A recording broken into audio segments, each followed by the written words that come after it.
तो हम अब लेके आए आपके सामने एक नया चैप्टर मैग्नेटिज्म एंड मैटर। और आप लोगों के लिए सबसे अच्छी बात यह है कि इस चैप्टर में से काफ़ी सारे टॉपिक्स डिलीट हो गए हैं जो आपको बहुत कम पढ़ने हैं। लास्ट ईयर अगर हम बात करें इस magnetic effect of current, suppose करो अगर 100% सिलेबस है तो इस बार आपको सिर्फ पढ़ना है 60% सिलेबस। 40% सिलेबस इस यूनिट में से डिडक्ट हो चुका है, कट चुका है। आपके लिए थोड़ा सा अच्छा लग रहा होगा आपको कि सर हाँ काफ़ी सारे टॉपिक हमें नहीं पढ़ने, बट जो पढ़ने वो अच्छे से पढ़ने, बोर्ड तो बोर्ड ही है, कुछ भी सकता है। तो हमें सारे टॉपिक अच्छे से पढ़ने जो बोर्ड ने सिलेबस को स्पेसिफाई किया हुआ है।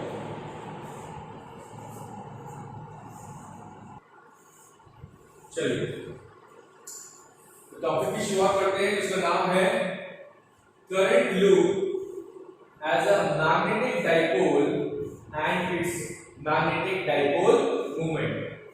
तो कुछ डाइपोल या डाइपोल मूवमेंट का कुछ याद आ रहा है आपको? इलेक्ट्रोस्टैटिक में पढ़ा था आपने। What is electric dipole? It is a pair of unlike charges and they are separated by a distance 2a। इसको हम क्या बोलते हैं? Electric dipole. And what is electric dipole moment? It is a product of either charge into separation between the two charges. ये हमने पढ़ा था electric dipole movement. तो कुछ इसी तरीके से यहाँ पे हम डिस्कस करने वाले हैं मैग्नेटिक डाइपोल और मैग्नेटिक डाइपोल मूवमेंट। तो अगर मैं कंपेयर कराऊं इसको इलेक्ट्रिक डाइपोल से और मैग्नेटिक डाइपोल से, तो हम बात करेंगे, वहां पर हम बात करेंगे चार्जेस की, यहाँ पर हम बात करेंगे पोल्स की, इक्वल एंड अपोजिट पोल। एक आपके पास नॉर्थ पोल होता है मैग्नेटिकली, अब ये बात करते हैं, और एक साउथ पोल। तो मैग्नेट में कितने पोल होते हैं? 2 pole, north pole and south pole. जिनकी पोल की स्ट्रेंथ, जैसे हम चार्ज के मैग्नीट्यूड की बात करते हैं, इसी तरह हम पोल की स्ट्रेंथ मतलब कितनी वो मैग्नेटिक फोर्स लगा रहे हैं, तो दोनों पोल्स की जो पोल स्ट्रेंथ होती है, लगाने वाली जो फोर्स होती है किसी भी मटेरियल के ऊपर, वो क्या होती है? सेम होती है। बट नेचर कैसा होता है? एक नॉर्थ और एक साउथ। तो कुछ यही चीज डिस्कस करेंगे यहाँ पर हम कि मैग्नेटिक डाइपोल क्या होता है। तो देखो यहाँ पर मैंने एक करंट कैरिंग लूप दिया हुआ है, क्या लिया हुआ है? Current carrying loop. ठीक, तो आप देख सकते हैं this is the direction of current which is anti clockwise direction. Current की डायरेक्शन कैसे फ्लो हो रही है इसमें? Anti clockwise direction. हमारा करंट जो जा रहा है वो एंटी क्लॉकवाइज फ्लो कर रहा है। क्लियर? तो यहां पर मैंने ये चीज लिखी हुई है, a current carrying loop behave as a system of 2 equal and opposite pole, which means one is north pole and another one is south pole।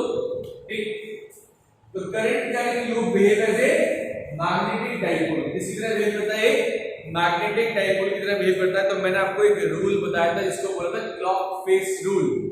Clock face rule के अकॉर्डिंग आप क्या फाइंड कर सकते हैं कि लूप के किस face पर वो नॉर्थ पोल है और किस फेस पर साउथ पोल है। तो क्लॉक फेस रूल के अकॉर्डिंग हमें क्या पता होना चाहिए? करंट की डायरेक्शन। अगर करंट की डायरेक्शन कैसी है? Anti clockwise. तो याद करो, मैंने एंटी क्लॉकवाइज के लिए क्या बताया था? नॉर्थ पोल बताया था। तो देखो ये यहां से आप देख रहे हैं, this is the upper face, ये लूप है, इसका लूप का ये ऊपर वाला फेस और इस लूप की ये नीचे वाला फेस। समझ आ रही है? ये लूप है, इस लूप के ऊपर वाला फेस अपर फेस और इसके नीचे का बोलेंगे लोअर फेस। तो इसका बताओ अपर फेस किसकी तरह बिहेव करेगा? कौन सा पोल होगा ऊपर? अगर करंट एंटी क्लॉकवाइज है तो अपर फेस कौन सा होगा? North pole. की करंट की डायरेक्शन क्या है? Anti clockwise. लेकिन जब इसी फेस को आप नीचे से देखेंगे तो वहां पर करंट की डायरेक्शन चेंज हो जाएगी। जो करंट एंटी क्लॉकवाइज फ्लो होगा, आपको जब नीचे से देखेंगे तो वो आपको करंट क्लॉकवाइज दिखेगा। अगर करंट क्लॉकवाइज दिखेगा तो लोअर फेस जो है वो किसकी तरह बिहेव करेगा? साउथ पोल की तरह बिहेव करेगा। जो लोअर फेस होगा वो क्या होगा?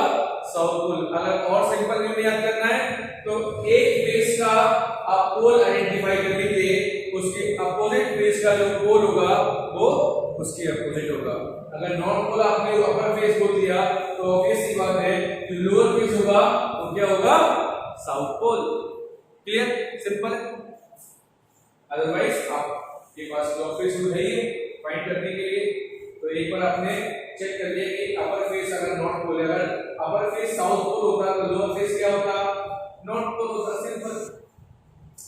अब जो मैग्नेटिक डाइपोल मूवमेंट हमें फाइंड करना है, हमें जो फाइंड करना है क्या, मैग्नेटिक, ये हो गया magnetic dipole. What is dipole, कि जिसके पास क्या हो, दो इक्वल और ऑपोजिट पोल्स इनके पास होते हैं, उसको हम मैग्नेटिक डाइपोल कहते हैं। अब मैग्नेटिक डाइपोल मूवमेंट कैसे निकालेंगे इस करंट कैरिंग लूप का, तो उसके लिए फॉर्मूला आपको याद करो। जब एक टॉर्क की डेरिवेशन बताई थी मैंने आपको, तो एक फॉर्मूला यूज किया था NIA। उस NIA को मैंने कैपिटल M से रिप्रेजेंट किया था, और मैंने बताया था जो कैपिटल M होता है वो मैग्नेटिक डाइपोल मूवमेंट होता है। तो वही चीज हमें को समझनी कि कैसे आया हुआ है ये। तो जैसे जैसे करंट की स्ट्रेंथ बढ़ाएंगे, if you increase the strength of current, magnetic dipole movement जो होगा उस लूप का वो भी क्या होता जाएगा, बढ़ता जाएगा। उसका इफेक्ट और क्या होता जाएगा, नॉर्थ और साउथ पोल का बढ़ता जाएगा। अगर लूप का एरिया बढ़ाते हैं आप, if you increase the area of the loop, then magnetic dipole moment also increases। दोनों के बीच का सेपरेशन क्या होगा, लूप के बढ़ाने से ज्यादा होगा, तो एरिया के बढ़ाने से मैग्नेटिक डाइपोल मूवमेंट भी बढ़ेगा। इनको अगर मैं एक साथ लिखूं तो कैसे लिखूंगा, M is directly proportional to IA। जब भी हम डायरेक्टली प्रोपोर्शनल हटाते हैं क्या लगाते हैं, कांस्टेंट। यहाँ पे कांस्टेंट कितना है, A, तो M इक्वल टू हो गया AIA।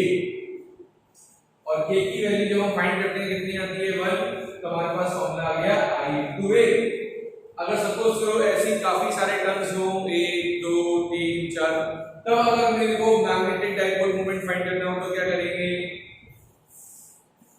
n से मल्टीप्लाई करेंगे। नंबर ऑफ टर्म्स जितने भी हैं उसको IA से मल्टीप्लाई कर देंगे, क्या मिल जाएगा हमको, magnetic dipole movement which is equals to NIA। n represent number of turns, I represent current and A represent area of the loop. अगर मैं इसकी यूनिट की बात करूं तो करंट की यूनिट क्या होती है, एम्पीयर। एरिया की यूनिट क्या होती है, मीटर स्क्वायर।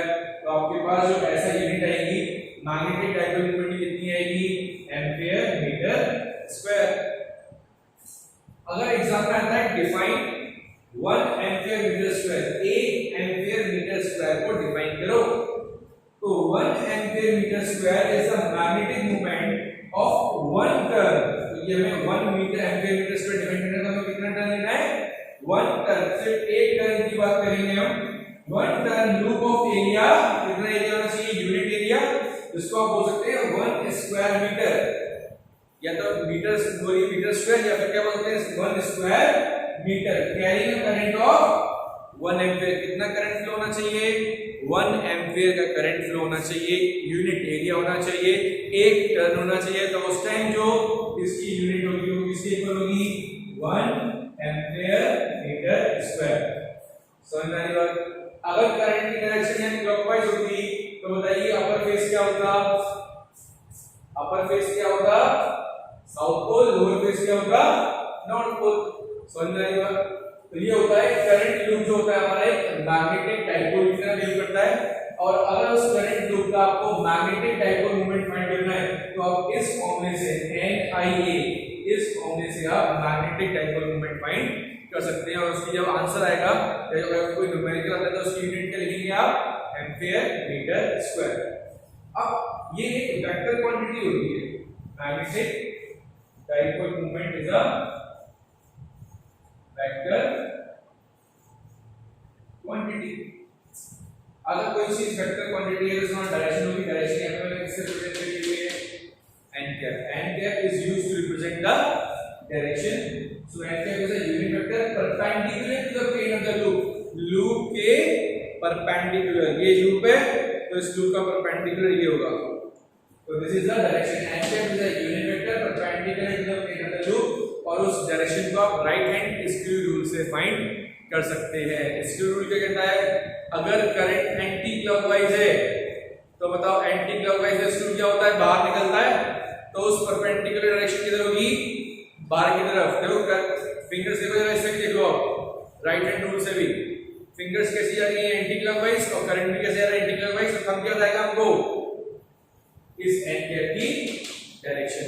अगर करंट क्लॉकवाइज फ्लो हो रहा है तो थंब किधर जा रहा है आपका डाउनवर्ड डायरेक्शन में, तो एंड कैप किधर लगेगा आपका परपेंडिकुलर डाउनवर्ड। सिंपल सी बात है, ठीक। करंट एंटी क्लॉकवाइज आपकी डायरेक्शन ऊपर की तरफ, एंड कैप की करंट क्लॉकवाइज, एंड कैप की डायरेक्शन परपेंडिकुलर डाउनवर्ड्स। तो इससे आप डायरेक्शन भी फाइंड कर सकते हैं। राइट हैंड स्क्रू रूल से स्क्रू एंटी क्लॉकवाइज निकालेंगे तो बाहर की तरफ जाएगा, पॉइंट किधर रहेगा उसका, स्क्रू का टिप जो होगी वो ऊपर की तरफ। स्क्रू अगर आप क्लॉकवाइज करेंगे तो क्या होगा, टिप जो होगी उसकी किधर जाएगी, अंदर की तरफ। ठीक है, अब हम डिस्कस करेंगे नेक्स्ट टॉपिक।